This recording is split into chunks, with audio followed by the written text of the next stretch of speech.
বিদ্যাসাগর ইউনিভার্সিটির আন্ডারে তোমরা যারা ফোর্থ সেমিস্টারে পড়ছো এবং যাদের মেজর সাবজেক্টে রয়েছে হিস্ট্রি, তাদের কিন্তু এই A3 বা B3 এই সাবজেক্টটি পড়তেই হবে, এনভায়রনমেন্টাল ইস্যুস ইন ইন্ডিয়া। আচ্ছা, এইটার উপরে কিন্তু আমি বিস্তারিতভাবে সিলেবাস আলোচনা করে দিয়েছি আগে ভিডিওতে। তো আজকে আমি এই বিষয়ে কোয়েশ্চেন অ্যান্ড অ্যান্সারগুলো দেবো।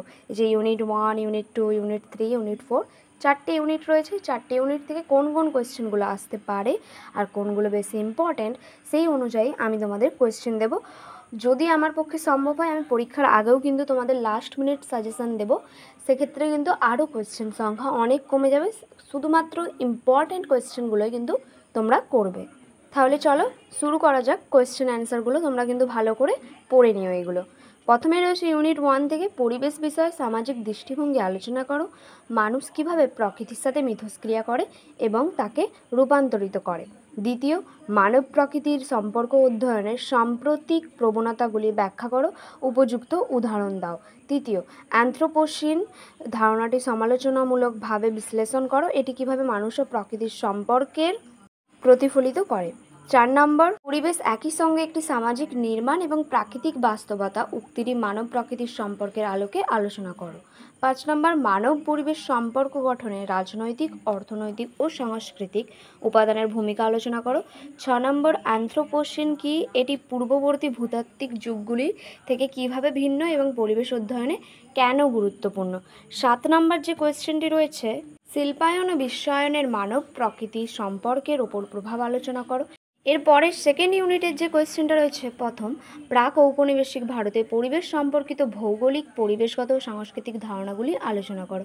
দ্বিতীয়, ঔপনিবেশিক শাসন ভারতে ভূমি ব্যবস্থায় কী পরিবর্তন আনে, এর সামাজিক ও অর্থনৈতিক প্রভাব ব্যাখ্যা করো। তৃতীয়, বন ব্যবস্থাপনায় ব্রিটিশ নীতির বৈশিষ্ট্য ও এর ফলে আদিবাসী সমাজের ওপর কী প্রভাব পড়েছিল আলোচনা করো। এরপরে 4 নম্বর কোয়েশ্চেন, ঔপনিবেশিক আমলে জল ও সেচ ব্যবস্থায় কী নতুন পরিবর্তন আনা হয়, এর ফলে স্থানীয় সমাজ কিভাবে প্রভাবিত হয়েছিল। 5 নম্বর যে কোয়েশ্চেনটি রয়েছে সেটি হলো, ঔপনিবেশিক শাসনের নতুন ভূমি, বন ও সেচ নীতির বিরুদ্ধে কৃষক, আদিবাসী ও পশুপালক সমাজের প্রতিরোধ আন্দোলনসমূহ বিশ্লেষণ করো। 6 নম্বর প্রশ্নটি রয়েছে, সাঁওতাল বিদ্রোহ, নীল বিদ্রোহ ও মুন্ডা উলগুলান এই আন্দোলনগুলির প্রধান বৈশিষ্ট্য ও তাৎপর্য আলোচনা করো। 7 নম্বর কোয়েশ্চেন অ্যান্ড শেষ কোয়েশ্চেন এই ইউনিটের, উপনিবেশবাদ ভারতের প্রাকৃতিক সম্পদকে অর্থনৈতিক সম্পদে রূপান্তরিত করেছিল, উক্তিটি ব্যাখ্যা করো। এরপরে 3 নম্বর ইউনিটের প্রথম কোয়েশ্চেন রয়েছে, স্বাধীনোত্তর ভারতে বন ব্যবস্থাপনার নীতি বৈশিষ্ট্য আলোচনা করো। 2 নম্বর কোয়েশ্চেন, মানব বন্যপ্রাণীর সংঘাত ও জীব বৈচিত্র্যের হুমকি স্বাধীন ভারতের জন্য কতটা চ্যালেঞ্জ সৃষ্টি করেছে, উদাহরণসহ ব্যাখ্যা করো। 3 নম্বর, স্বাধীনোত্তর ভারতে বৃহৎ বাঁধ ও সেচ প্রকল্পের ইতিবাচক ও নেতিবাচক প্রভাব আলোচনা করো। 4 নম্বর যে কোয়েশ্চেনটি রয়েছে সেটি হলো, উন্নয়ন প্রকল্পের ফলে ভারতে বাস্তুচ্যুত সমস্যা বিশ্লেষণ করো। 5 নম্বর কোয়েশ্চেন, শিল্পায়ন ও নগরায়নের ফলে স্বাধীনোত্তর ভারতের পরিবেশ দূষণ ও অবক্ষয়ের সমস্যা কীভাবে বৃদ্ধি পায় তা ব্যাখ্যা করো। 6 নম্বর, চিপকো, অ্যাপিকো, সাইলেন্ট ভ্যালি ও নর্মদা বাঁচাও আন্দোলনের লক্ষ্য তাৎপর্য আলোচনা করো। 7 নম্বর যে কোয়েশ্চেনটি দেওয়া রয়েছে সেটি হলো, ভারতের ক্ষুধা নিরসনে সবুজ বিপ্লবের ভূমিকা কী ছিল, এর পরিবেশগত ও সামাজিক প্রভাব বিশ্লেষণ করো। 8 নম্বর, স্বাধীনোত্তর ভারতে উন্নয়ন ও পরিবেশ সংরক্ষণের মধ্যে দ্বন্দ্ব একটি স্থায়ী সমস্যা, উক্তিটি আলোচনা করো।